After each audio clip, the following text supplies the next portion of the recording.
motivo para que ustedes puedan aprender, como decimos, es el meta-aprendizaje del modelo que tienen ustedes delante suyo, que es el profesional que desempeña, además del papel de tutor, el papel de médico, ¿no? Y también el aspecto que tienen trastornos de la ventilación. En muchas oportunidades abordamos al paciente con un manejo multidisciplinario. Vamos a observar algún tipo de patologías que van a conllevar no solamente el trabajo del médico, sino también del profesional de enfermería, el profesional de nutrición, el profesional de medicina física, el profesional de tecnología médica, lo cual conlleva pues que nosotros trabajemos en ese contexto de trabajo, de labor en equipo, y sepamos reconocer el valor que tiene cada uno de sus integrantes asignadas. Muy bien. Dicho esto, vamos a empezar haciendo algunas definiciones de lo que son los trastornos de la ventilación. Luego también reconocer algunos aspectos epidemiológicos, el valor que tiene reconocer, por ejemplo, los trastornos de la hipoventilación, sobre todo, y su relación con algunos trastornos cardiovasculares y algunos riesgos para los cuales es de importancia identificar trastornos de hipoventilación y hacer la intervención adecuada para reducir precisamente mecanismos fisiopatológicos, así como también dar algunos lineamientos terapéuticos y establecer medidas de tratamiento.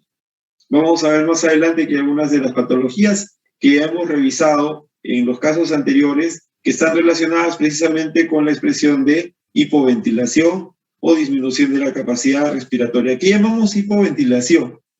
Va a ser la respiración superficial o lenta que hace que la cantidad de aire que llega a los pulmones no sea suficiente para mantener una presión. Se acompaña de forma sistemática del aumento de la presión parcial de CO2 en sangre arterial, la PaCO2. Y si esta persistiera, le va a darse una acidosis respiratoria, lo cual va a conllevar a una caída del pH sanguíneo, desencadenando también mecanismos compensatorios que ya conocemos, ¿no? Como son sobre todo en el caso de una hipoventilación crónica, una acidosis respiratoria que va seguido de una alcalosis metabólica compensatoria. Es importante señalar en una publicación del año 2018 de apnea, hipoapnea y apnea obstructiva, definiendo apnea como la ausencia de flujo inspiratorio por 10 segundos cuando menos. En el caso de la hipopnea, una disminución en flujo de aire de 10 segundos o más que se asocia además a una caída en la saturación de oxígeno, o bien un despertar en el electroencefalograma. Esto está relacionado sobre todo con los hallazgos de la polisonografía, que es un método de diagnóstico que vamos a ver más adelante. Y en el caso de la apnea obstructiva, por caída de la lengua, y no solamente de la lengua, sino de las estructuras de las partes blandas que están alrededor de la vía respiratoria en particular, alta en particular, así como esto ocurrido en presencia de actividad continua de la mecánica respiratoria, tanto de los músculos inspiratorios como de la bomba torácica. Definir también la hiperventilación como una respiración rápida, generalmente causada por altos niveles de ansiedad o pánico, generalmente. Con ella se produce una serie de cambios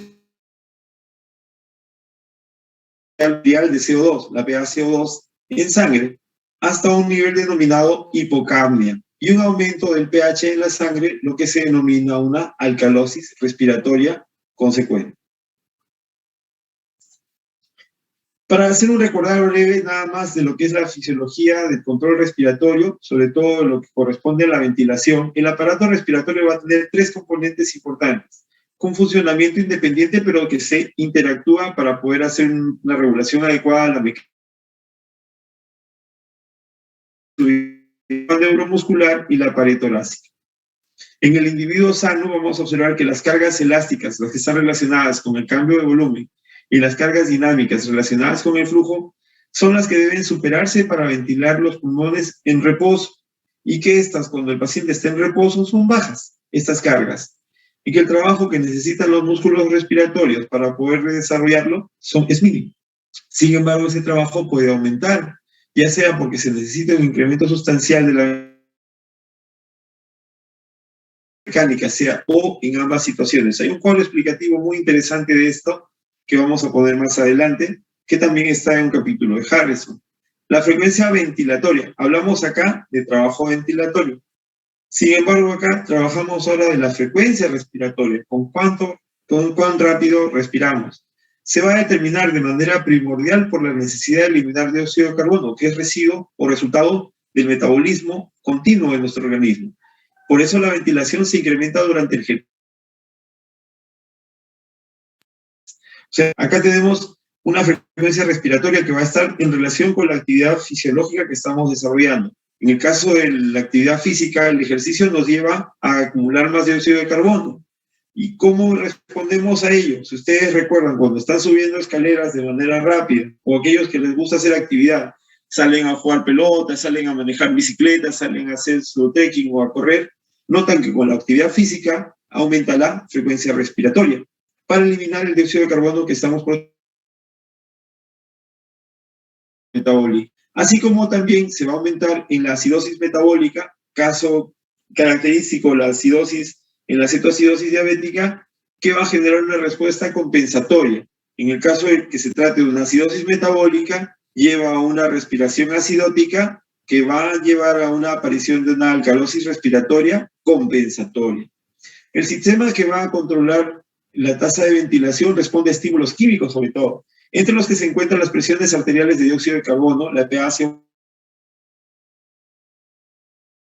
sanguíneo, así como también a las necesidades voluntarias. Por ejemplo, en el caso, algunos de ustedes probablemente si toca algún instrumento de viento, que pueda ser una trompeta, que pueda ser una quena, o aquellos que desarrollan, por ejemplo, actividades de inmersión. Los que están en la piscina saben que cuando van a hacer una competencia o van a desarrollar una brazada larga, tienen que tomar voluntariamente una inhalación larga para poder hacer el mecanismo de ventilación durante un periodo de tiempo,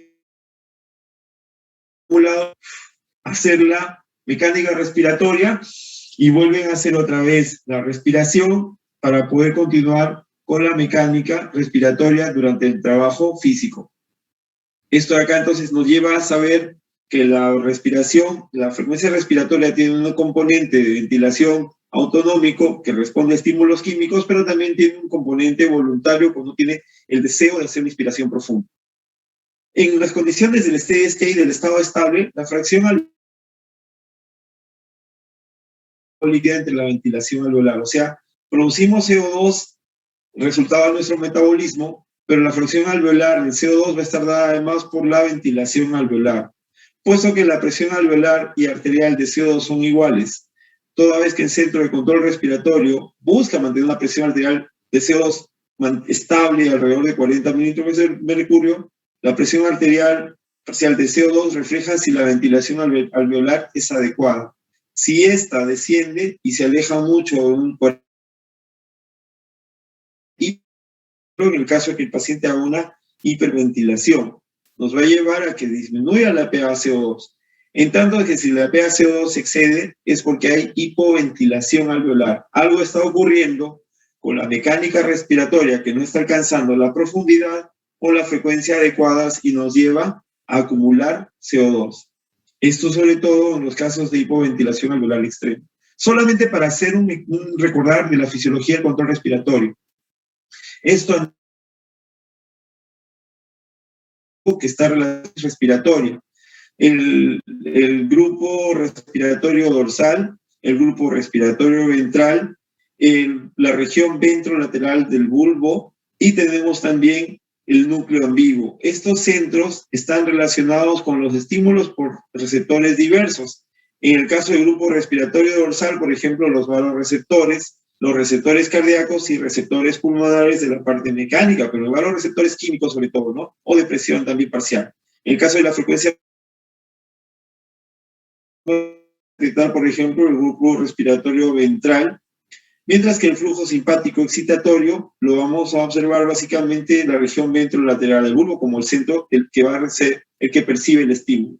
En el reflujo cardiovagal, este estímulo va a venir sobre todo del grupo respiratorio ventral. Eso es tomado de una publicación del año 2011, donde señalan las alteraciones del control respiratorio y de la unidad motora respiratoria. Por ejemplo, cuáles partes de nuestro centro o las zonas sensibles, tanto a la mecánica respiratoria como los sensores químicos con PaO2, PCO2 y pH, nos van a ayudar tanto a mantener una profundidad de la respiración que se va a traducir en mayor esfuerzo de los efectores respiratorios, la musculatura respiratoria, así como también sensores de las alteraciones químicas o de presión parcial de oxígeno o de CO2. De manera que el ritmo va a ser generado por una acción coordinada de las neuronas inspiratorias, postinspiratorias y expiratorias, que van a formar parte de una red central generadora del ritmo respiratorio. La generación y mantenimiento del mismo requiere un drive, un activador tónico mínimo, que mantiene la excitabilidad de las neuronas respiratorias y puede aumentar a través de la activación de sistemas de alerta o a través de los quimioreceptores centrales o periféricos, sensibles a los cambios de la presión parcial de oxígeno a nivel arterial, así como las aferencias de los mecanorreceptores respiratorios, los sensores a nivel de la pared torácica. La actividad coordinada de las neuronas respiratorias es importante para la respiración y ventilación. Por ejemplo, en este momento en que yo estoy dirigiéndome a ustedes, tengo que hacer una acción coordinada entre mi respiración, que es voluntaria, porque yo para seguir hablando tengo que haber desarrollado el mecanismo adecuado de la coordinación entre mi inspiración y la expiración adecuada para un tiempo para vocalizarlo con los órganos de fonación, mi lengua, mi garganta, mis dientes, etcétera, y los labios, que permiten que yo pueda vocalizar. Pero es muy importante que yo haya aprendido el tiempo para que haya una actividad coordinada de mis neuronas respiratorias y sepa que debo respirar, por ejemplo, antes de poder hablar, lo mismo antes de silbar o antes de ejecutar un órgano, un instrumento de viento. Pero también es importante para algunos mecanismos reflejos como son la de no puedo deglutir en el momento que estoy respirando, entonces sé que tengo que hacer una pausa y se cierra mi epiglottis y permite que yo pueda deglutir el bolo que va hacia la vía digestiva. Lo mismo que la tos, que conlleva también una parte de inspiración profunda previa a la apertura brusca de la epiglotis que permite la salida del aire que estoy reteniendo a nivel de la vía respiratoria inferior, un mecanismo conocido como tos, lo mismo que el vómito. Sin embargo, hay algunas lesiones neurológicas que pueden afectar los diferentes componentes del sistema de sensores viales, las vías eferentes, las interneuronas del tronco y las vías promotoras, las neuronas promotoras, las vías motoras descendentes, neuronas motoras, nervios motores, o la unión neuromuscular y músculos respiratorios. Estas afectaciones pueden ser diversas y van a depender mucho de la clínica que expresan para poder saber hacia dónde nos orientamos.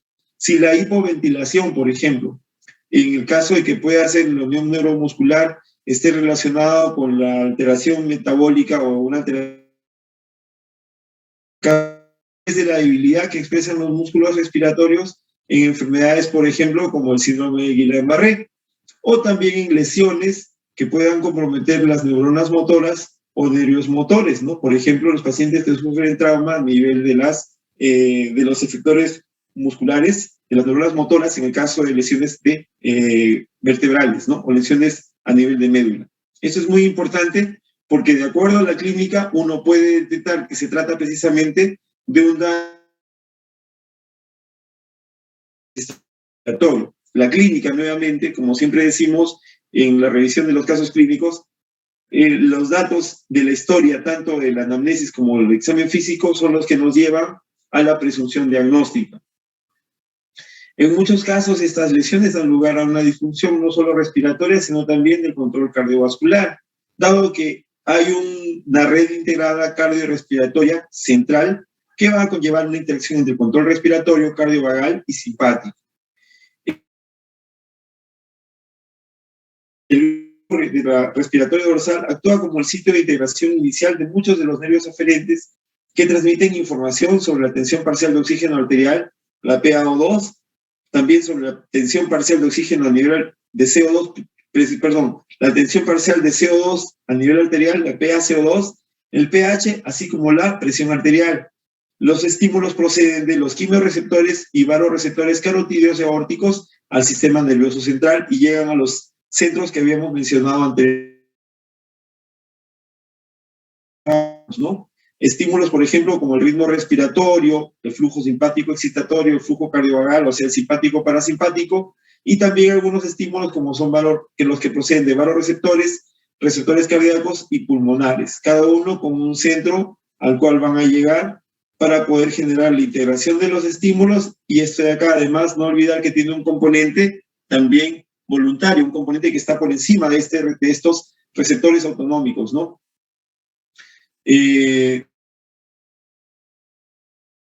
Parte que producen los niveles sanguíneos de CO2 y de oxígeno, tanto el dióxido de carbono como de oxígeno. Los quimiorreceptores carotídeos que detectan oxígeno proveen una excitación tónica a las neuronas respiratorias del tronco cerebral a través del NTS y son activados por la hipoxia. Los quimiorreceptores centrales, localizados fundamentalmente en la superficie ventrolateral del bulbo, son sensibles por su parte a cambios de la presión arterial de dióxido de carbono locales. Estos pequeños incrementos de forma significativa la respiración y su disminución la va a disminuir de manera consecutiva. Ya las estructuras suprapontinas, los que van a incluir la corteza cerebral, el hipotálamo, la amígdala, la sustancia periacueductal del mesencéfalo, van a tener un rol importante para controlar la respiración normal durante el lenguaje. Ya dábamos el ejemplo, la locomoción y la respuesta al estrés, incluyendo las reacciones de defensa. Esto está vinculado, por ejemplo, con las manifestaciones de la hiperventilación, digamos, las características clínicas de la hiperventilación. Una vez que los músculos de la bomba respiratoria reciben impulsos nerviosos, el intercambio normal de los gases necesita una potencia de la musculatura que se encarga de hacer la mecánica respiratoria. O sea, los músculos de respiración para superar las cargas elásticas y de resistencia, las que hacíamos mención anteriormente, que muestra el aparato respiratorio. En el sujeto sano, la potencia de los músculos respiratorios logra fácilmente tal función. Por ejemplo, todos ustedes están en casa respirando, ¿no? Otra fuente de información, están viendo la pantalla, están escuchando el entorno de su familia, pero respiran sin fijarse en el esfuerzo que hacen para mantener la actividad ventilatoria de manera indefinida, porque tiene un componente autonómico que obedece, como señalábamos, ¿no?, a los receptores del PO2, del PCO2, sobre todo, del pH, y a los receptores también mecánicos, como son los vasoreceptores a nivel pulmonar, a nivel también de estructuras vasculares, que son sensibles a las variaciones de la presión arterial. La disminución del impulso respiratorio, la competencia muscular o el incremento de la carga respiratoria puede disminuir la respiración por minuto, lo cual puede llevar a hipercapnia. Y esto es muy importante porque esto de acá nos va a llevar también a modificar la mecánica respiratoria. De forma alternativa, si junto con la potencia de los músculos de la respiración se acopla el impulso respiratorio excesivo, o sea, en el caso de la hiperventilación, vamos a tener hipoxia. Simplemente para poder tomar lo que señalábamos anteriormente. Vamos a ver, por ejemplo, que hay alteraciones por restricción de incremento de la refracción elástica pulmonar. Tenemos un pulmón duro, como la fibrosis pulmonar. Tenemos también alteraciones de restricción por anomalía de la pared torácica, por ejemplo, la obesidad mórbida, obesidad moderada. Tenemos también alteraciones por debilidad de los músculos respiratorios. Ya hemos señalado un ejemplo clásico de la miastenia gravis, otro puede ser el Guillain-Barré. También tenemos obstrucción por estenosis de la vía respiratoria, ejemplo clásico con el uso de broncodilatadores. Y también obstrucción por disminución de la retracción elástica pulmonar en el tórax centronel o tórax enfisematoso. Y acá tenemos una curva, un homograma flujo-volumen, donde observamos, por ejemplo, variaciones en el patrón, ya sea que dependa de fibrosis pulmonar, alteraciones por restricción, por retracción de la elasticidad pulmonar, restricción por anomalías de la pared torácica o por debilidad del efector de la mecánica respiratoria, así como obstrucción de la vía respiratoria en el asma o por disminución de la retracción elástica pulmonar en un tórax que está muy grande, ¿no? Y vamos a observar variaciones, por ejemplo, en la capacidad pulmonar total, en el volumen residual, en la capacidad vital forzada, en el volumen expiratorio forzado en el primer segundo, la capacidad pulmonar total, por ejemplo, puede estar disminuida en los pacientes que tienen incremento de la retracción elástica pulmonar, ¿no? En el caso, por ejemplo, de la fibrosis pulmonar, pero, como lo vemos acá, va a estar obstruido de manera reversible, por ejemplo, por eso tenemos dos curvas de flujo-volumen, en el caso de la estenosis de la vía respiratoria por espasmo, por ejemplo, ¿no? Que va a responder al broncodilatador. Precisamente revierte esto de acá y mejora la curva flujo-volumen. Sin embargo, en el efector, por ejemplo, la debilidad de los músculos respiratorios, la capacidad pulmonar total va a estar disminuida, ¿no? Lo mismo que vamos a tener también disminución volumen en el primer segundo, ¿no? Esto de acá es muy importante que nosotros sepamos identificar. ¿Por qué? Porque la clínica es distinta. No vamos a tener las mismas manifestaciones, por ejemplo, de un paciente que cursa con miastenia gravis, en las cuales vamos a tener la sensación de debilidad muscular acompañando a la hipoventilación. Distinto, por ejemplo, al paciente que tiene un diagnóstico de asma bronquial y que cursa, ¿no? Con sensación de opresión torácica, tos, la disnea progresiva. La presencia también de los sibilantes, ¿no? Que en el caso para poder realizar la mecánica respiratoria. En el caso, por ejemplo, de la fibrosis pulmonar, acá tenemos, por ejemplo, la neumonitis intersticial, tenemos también los pacientes que son afectados por neumoconiosis, podemos llegar a este punto en el cual el paciente puede tener hallazgos en la vía respiratoria característicos, ¿no? Por ejemplo, la presencia de crepitantes, los hallazgos de patrón característico a nivel de imágenes también, que van a ser muy distintos, por ejemplo, en el caso de pacientes que tienen, pues, anomalías de la pared torácica, como el caso de la obesidad, donde el aspecto más importante, como veíamos en el caso del día de hoy, es un índice de masa corporal grande con trastornos también de la ventilación, ¿no? En el caso en particular, sobre todo cuando está relacionado con el apnea o con los trastornos de la hipoventilación asociadas a la obesidad o también con el apnea o hipopnea del sueño. Muy bien, esto es simplemente para tomar en cuenta y tenemos equilibrio entre la carga, la parte de la carga elástica de la pared del tórax y la carga elástica del pulmón y las cargas pulmonares de resistencia y la potencia entre el efector. ¿Quiénes son los que hacen los efectores de la potencia muscular? Precisamente los músculos intercostales, el diafragma, que son los que se encargan de hacer la respiración. Que haya de base sí una transmisión nerviosa adecuada a las unidades motoras, esto es fundamental. Significa que todo el mecanismo que hemos descrito en las primeras de manera adecuada y va a generarnos el impulso respiratorio. Esto de acá se altera cuando la carga es mayor que la potencia. Por ejemplo, en pacientes que tienen enfermedades de la pared del tórax, como son la cifoescoliosis con deformidad del mismo, obesidad o distensión abdominal, ascitis. También lo podemos ver en las gestantes, ¿no? Las pacientes, por ejemplo, que tienen embarazos supernumerarios, ¿no? Pacientes que tienen embarazos gemelar o trillizos, esos pacientes tienen tendencia a tener el abdomen ocupado y la mecánica respiratoria se restringe porque no. Entonces, vamos a tener una carga mayor que la potencia y va a generar la sensación de hipoventilación. Alteraciones de la transmisión con deficiencia de la transmisión neuromuscular, por ejemplo, ¿no? Esclerosis lateral amiotrófica, miastenia gravis, lesiones de los nervios frénicos o lesiones de médula espinal, sobre todo a nivel cervical o dorsal alto, ¿no? También podríamos señalar acá, por ejemplo, en el caso de pacientes que tienen miopatías, malnutrición o fatiga, también tenemos acá enfermedades como la enfermedad de Guillain-Barré.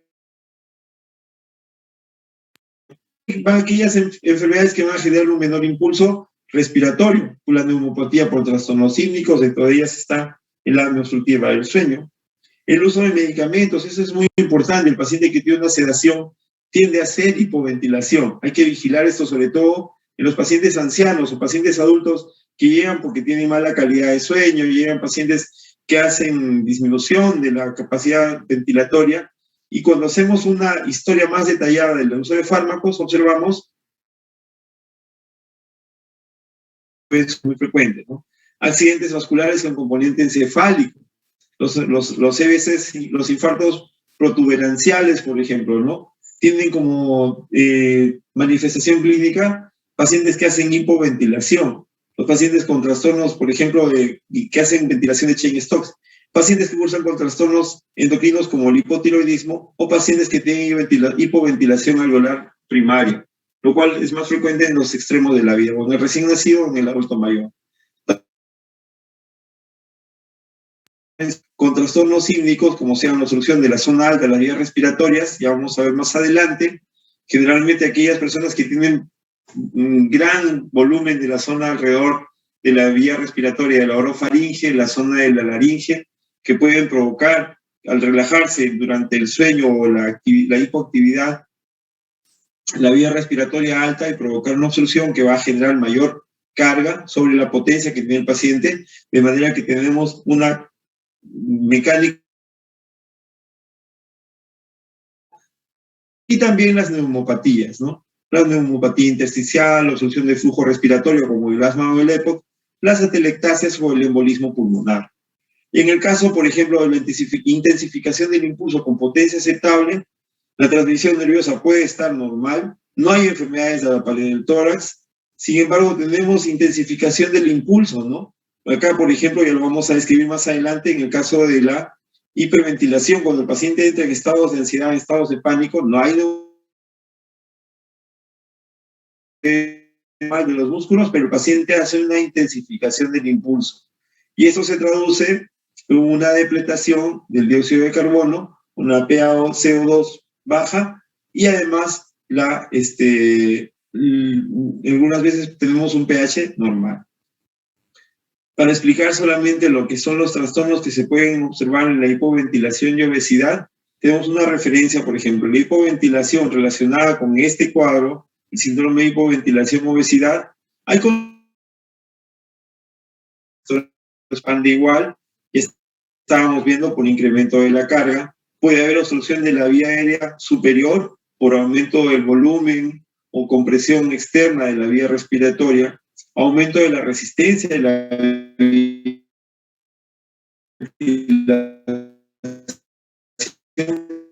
capacidad, hay que hacer más esfuerzo, disminución de la respuesta a la hipercapnia o a la hipoxia, así como una disminución de la resistencia a la leptina, lo cual va de la mano. Acá como resultado tenemos de manera progresiva un incremento de la concentración a nivel arterial de la presión parcial de dióxido de carbono.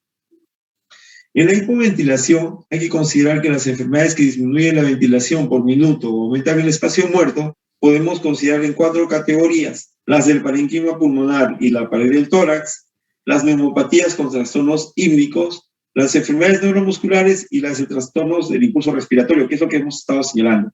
Manifestaciones y van a variar según la intensidad de dicha deficiencia. Básicamente, por ejemplo, disnea, podemos encontrar también taquipnea, sensación de falta de aire.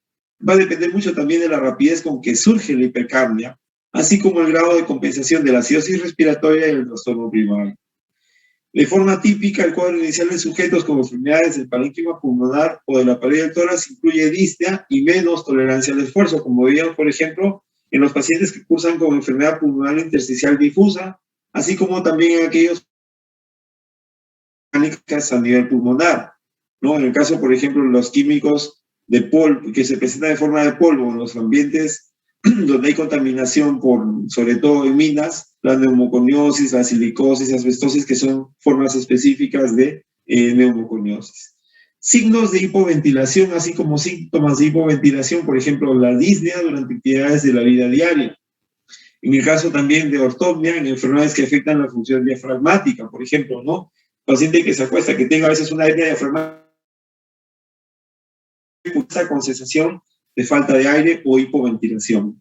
El sueño de mala calidad, porque como es más frecuente durante la noche, cuando uno relaja la estructura de la vía respiratoria superior, puede provocar que uno se tenga que despertar ante el estímulo de la hipercapnia provocada por la obstrucción del sueño y se despiertan para mejorar la mecánica respiratoria, lo cual va a dar a su vez lugar a que haya sensación de sueño durante el día, ¿no? No hablamos de somnolencia, hoy día aclarábamos con el grupo la somnolencia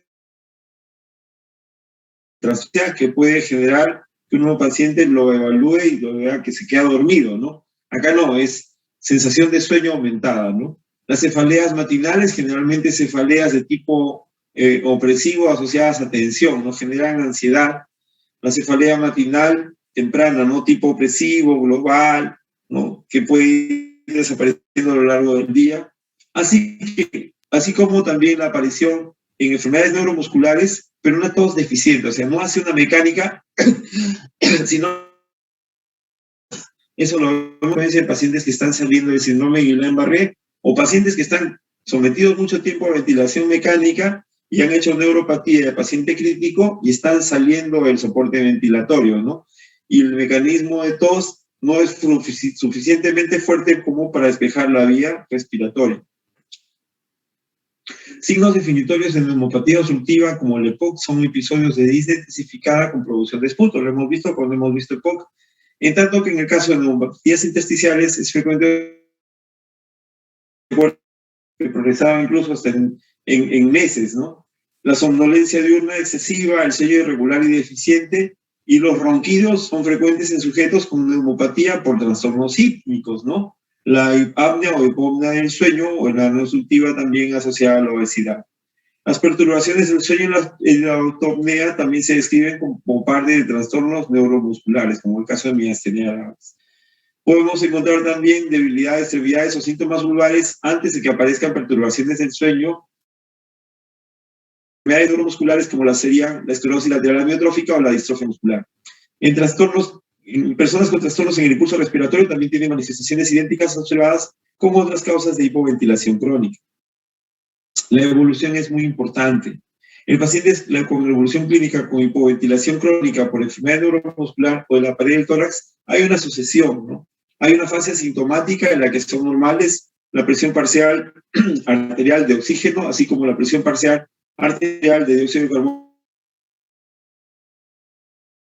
nocturna, intenso durante el sueño desincronizado o paradójico, lo que llamamos el sueño REM, que luego va a dar lugar a la aparición de la hipoventilación en el sueño no sincronizado, va a disminuir la capacidad de evitar, va a aparecer incluso hipercapnia durante las horas diurnas. Con la que va a aparecer acidosis respiratoria y de manera compensatoria vamos a observar, por ejemplo, una elevación a